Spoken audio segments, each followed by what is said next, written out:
Señor Villanueva, ¿cómo está? Muy buenos días. Muy buenos días y muy agradecido.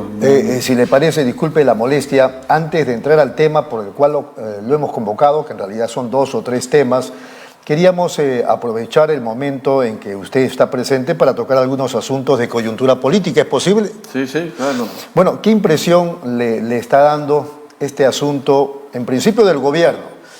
Hasta el año pasado no quería dar entrevistas, casi 6 meses sin dar entrevistas, y ahora las ha dado a Hildebrand, a Lucar y después a la cadena norteamericana de noticias, y se están diciendo una serie de cosas. ¿Qué impresión le merece eso? Después le haré otra que está vinculada a una visita del secretario general de Palacio a la gente de Repsol en la embajada española, que parece ser cierta, pero se dice que no contaría o no habría contado con el conocimiento del presidente, lo cual enturbia más a la jefatura del Estado. Pero en principio eso, lo de las entrevistas, ¿qué impresión le merece? Bueno, primero las entrevistas, que no ha tenido el impacto deseado por la Casa de Gobierno. Lamentablemente esto me parece que le falta expertise en cuanto a la comunicación, y hay cosas que no han quedado claras y siempre queda, vamos a decir, para entredichos y malas explicaciones, ¿no? Como que quede evidenciado lo que ya por calles y plazas se decía respecto de que la jefatura del Estado le cayó al señor Pedro Castillo y a Perú Libre, un contexto pues en el que nadie quería, digamos, tener en la presidencia a gente vinculada a la corrupción. Claro, no, pero además ellos mismos lo han señalado, me refiero al partido que ganó. Lo dijo Vladimir Cerrón. Que no, ellos jamás pensaron ganar la presidencia. Y en el diario El Comercio, claro. Lo que buscaban era superar el 5% y no perder su inscripción. Y eso se agrava no solamente, vamos a decir, porque la derecha se defiende con todo para que no se aplique un modelo económico que genere, vamos a decir, por decir menos, que genere mucha resistencia en las inversiones privadas, sino que además hay una relación rota entre el presidente y el partido político que lo llevó al gobierno. Y aunque no le guste a muchos líderes o opinólogos, pero quien llega a la presidencia llega por un partido político, y claro, se necesita de un partido político para que le dé, vamos a decir, el respaldo mínimo para su sostenimiento. Claro, lo requiere, aunque el presidente elegido no está obligado a trabajar o administrar el país con el partido. Ya hemos visto varios ejemplos. Claro. O sea, no hay una ley que los obligue. No, pero por lo menos tiene que haber, vamos a decir, un sostén para que en el Congreso también las iniciativas que tenga el Ejecutivo en el Congreso se puedan plasmar y haya por lo menos una y además defenderlo de una posible vacancia. Entonces entre las fuerzas políticas tiene que haber un acuerdo político, ¿no? Para que las cosas salgan pensando en el país. Así es. Bueno, es un contexto difícil. Lo del derrame de petróleo, todos lo criticamos, ¿verdad? Ahí no hay nada que hacer. Todos estamos contra esto, vamos a decir, contra la empresa, primero por no haber dado de manera oportuna la información, y dos, bueno, no hemos estado preparados para ese tipo, porque no es posible que la empresa que genera todo esto, ella sea la que haga la limpieza o los remedios, ¿no? Para eso hay empresas especializadas a nivel mundial. Así es. Y lo que tiene que hacer la empresa que causa es convocarlas. Convocarlas y asumir los gastos, los costos. Así tiene que ser. Pero, no sé, pues nos han agarrado con los pantalones abajo, un gobierno que no sabe cómo enfrentar la situación, y una empresa privada que también, digamos, se demora y hasta miente, emite declaraciones, después se desdice, y queda claro, por lo que ha dicho, me parece, el capitán de uno de los barcos, que faltan a la verdad y están más interesados en el conseguir el dinero, atropellando los derechos del país. Claro, sucedió el primer hecho, no se toman las medidas correctivas y vuelve a suceder, porque ha sido 2 veces lo que ha... 2 derrames, sí. Así es. Bueno, ese es el contexto, y entonces yo le pregunto un poco a la usanza de lo dicho por la congresista Amuruz, ¿no sería bueno que el presidente renuncie? No, esa es otra cosa, ya ese es otro tema, ¿no? En verdad que el Perú tiene un embalse de problemas sociales, económicos de muchos años.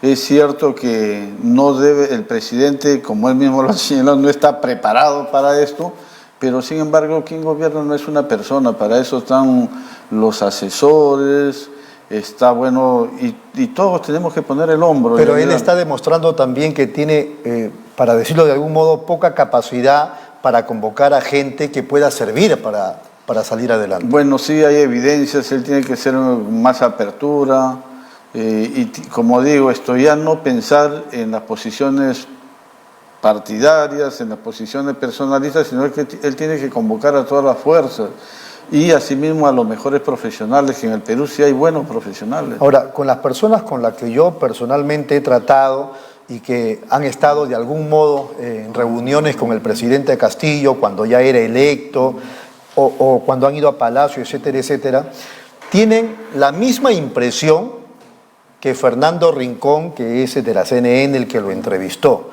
Para decirlo de algún modo muy breve, que estamos frente a una persona limitada.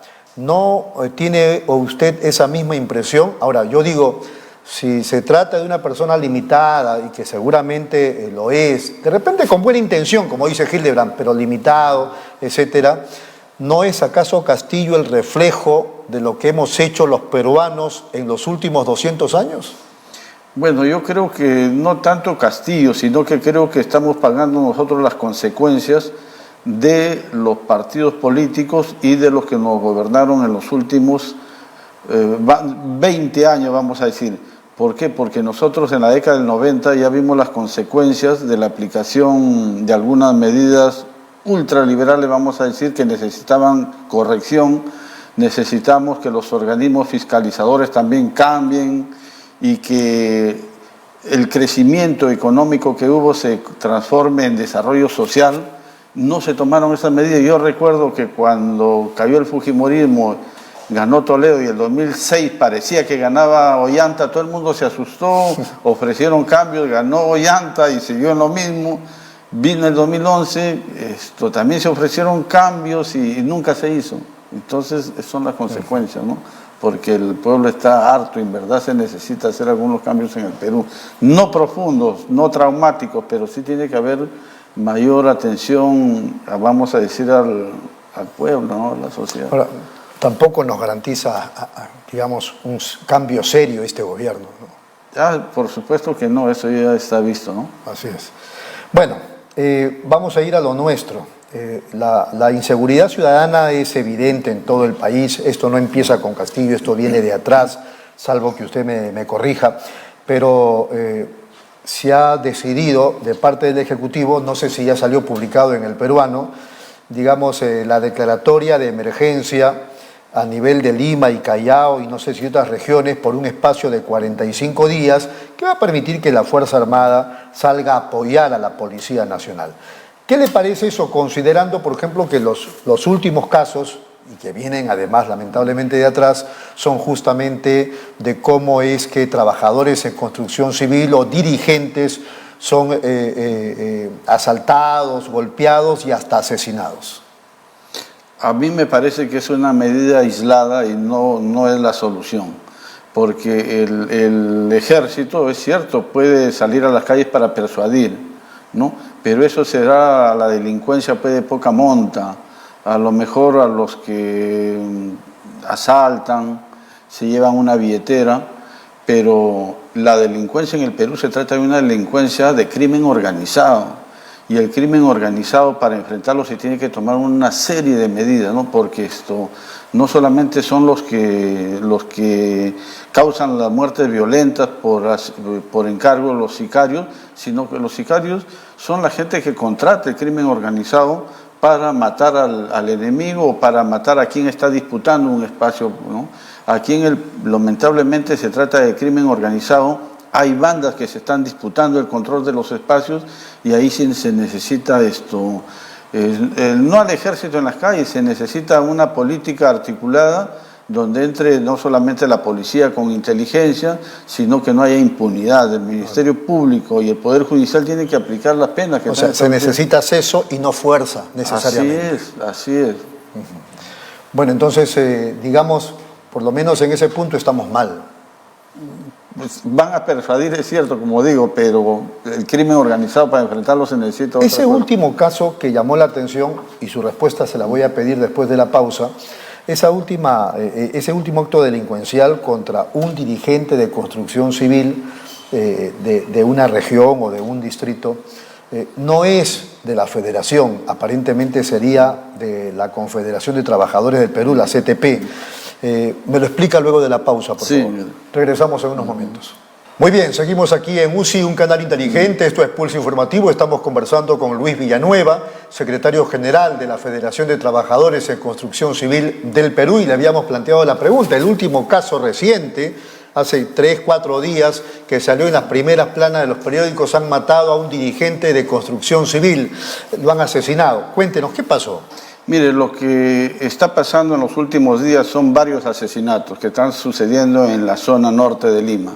Y lo que está sucediendo es que bandas de crimen organizado que tienen relación con pseudo organizaciones sindicales y pseudo dirigentes están disputando el control de los espacios. Hace pocos días han asesinado, por ejemplo, en Puente Piedra, a un supuesto dirigente de construcción civil que tenía mucha relación con alcaldes del Cono Norte. Después han asesinado en Totu de Puente Piedra también a un señor Millones que tenía el control en Ventanilla, de construcción civil, en Pachacute. Y últimamente al secretario general de una federación de la CTP. Son disputas porque son de construcción civil, pero no de la federación que usted dirige. Sí, ni siquiera lo consideramos de construcción civil, son pseudo dirigentes de construcción civil, porque inclusive no han sido en ningún momento ni trabajadores de construcción, sino que han ingresado a un negocio ilegal, porque en el boom de la construcción es más fácil extorsionar a un trabajador y a un empresario de la construcción. Y además ellos ya no operan solamente en las obras de construcción, sino que además roban carros y cobran para devolverle el carro al propietario, se dedican también a cobrar... O sea, son bandas de crimen organizado, porque se dedican a controlar la prostitución en determinadas zonas de ¿Eso Lima lo dice y del usted país. porque lo piensa así o porque hay evidencia, la policía ha investigado? Hay evidencias, hay trabajos sobre eso, hay sociólogos, además la policía sabe. Lo sabe. Y lamentablemente que hay mucha impunidad porque los detienen cometiendo un delito y a los pocos días están liberados. Entonces la policía también se ve impotente, ¿no?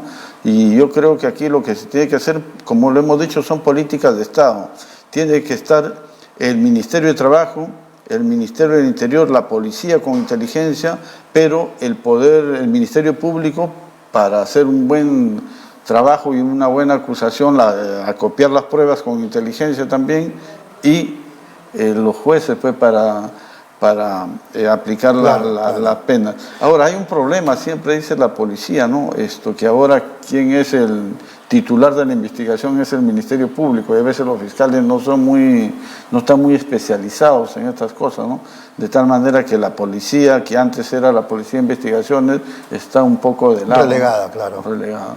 Son muchos problemas que hay que corregir. En el caso de este chico dirigente de construcción civil que pertenece a la CTP, donde me parece la cabeza sigue siendo Elías Grijalva, ¿o ya no? No, el señor Elías Grijalva tuvo problemas de salud, y entonces quien lidera ahora la CTP es el señor Chirino. Correcto. ¿No? Benigno Chirino. Benigno Chirino, sí. Digamos con tinte aprista, ¿no? Porque la CTP siempre sí, es él un tiene su apéndice. tendencia. Nosotros no criticamos eso, lo que criticamos es la apertura a la delincuencia. Así ese es el problema. Lo que quería que me explicara es, este chico dirigente de construcción civil, de la CTP, lamentablemente asesinado, ¿tiene al hermano preso? ¿Eso es verdad? Sí, ¿quién era el jefe de esto? Era Carlos Roncayolo Gutiérrez, que está purgando prisión por 15 años, porque la policía hizo un trabajo, lo encontraron extorsionando a empresa española Bengoa, entonces él está preso. Cuando él es recluido en el penal, heredó al hermano el cargo, la dirección de ese grupo, ¿no?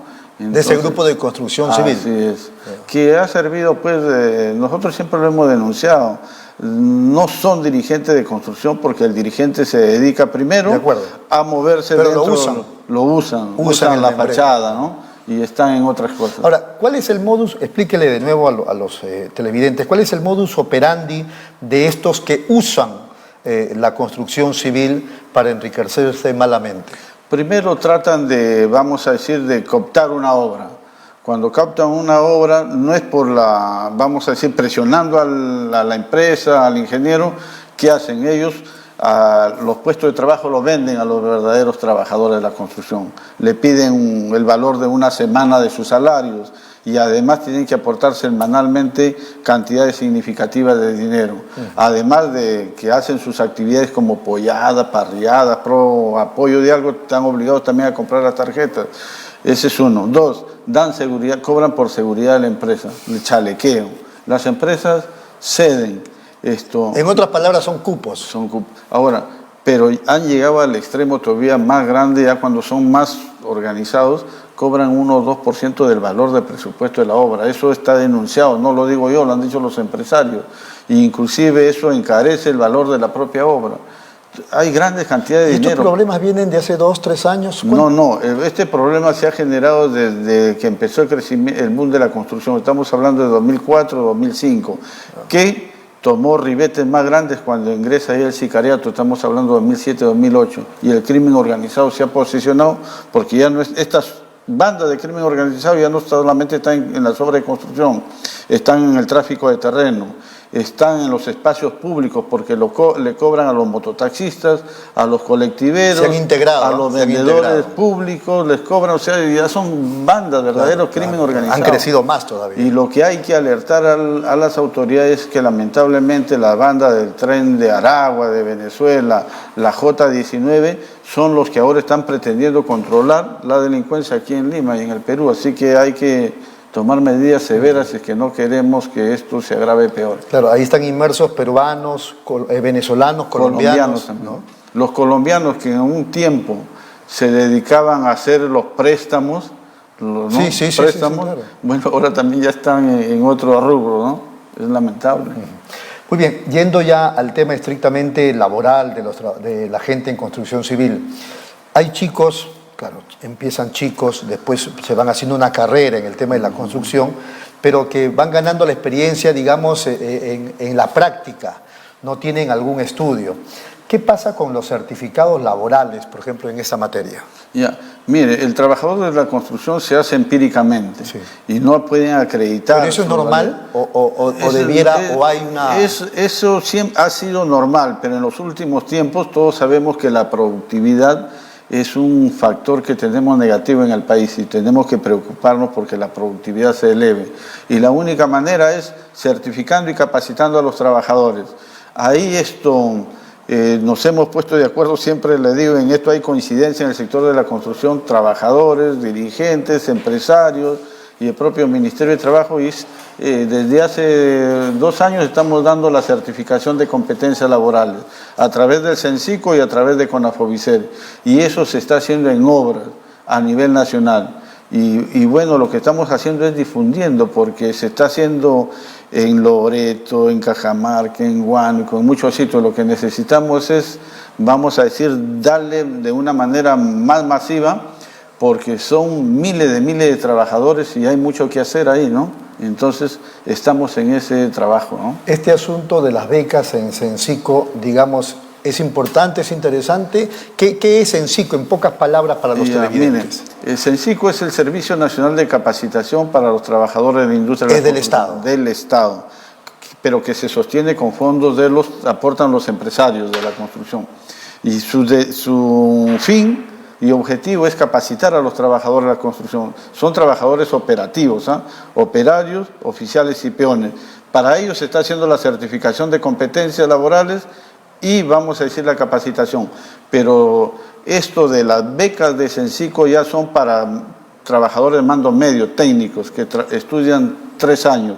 Y que eso se da esas carreras en los institutos de CENCICO, que son otras escuelas. Y que no es gratuito, eso se paga. Se paga, pero ahí conversando con CENCICO, gestionando, se ha logrado que en cada carrera técnica y en cada escuela que tienen, porque tienen varias a nivel nacional, se den 2 becas para los trabajadores o hijos de los trabajadores que ingresen a esas carreras. Se postula para esas becas. Se postula, se ingresa, se gestiona las becas y después tienen que mantener una nota promedio no menor de 14. Como en cualquier universidad, digamos. Como en cualquier. Y de verdad que está dando resultados porque están saliendo muy buenos profesionales en Sensico, igual que Senati, ¿no? Son institutos reconocidos en el tema de la formación laboral, ¿no? Y eso hay que decirlo cuando las cosas se hacen bien, ¿no? Perfecto. Señor Villanueva, ha sido muy amable. Disculpe si lo incomodé con los temas políticos, pero usted lo ha desarrollado muy bien. No, muchas gracias. Tenemos que dar opinión política porque de eso se trata y no es malo, ¿no? Hay que hacer política a los ciudadanos. Perfecto. Ha sido muy amable. Gracias. Muchas gracias. Ha sido el señor Luis Villanueva, secretario general de la Federación de Trabajadores en Construcción Civil del Perú.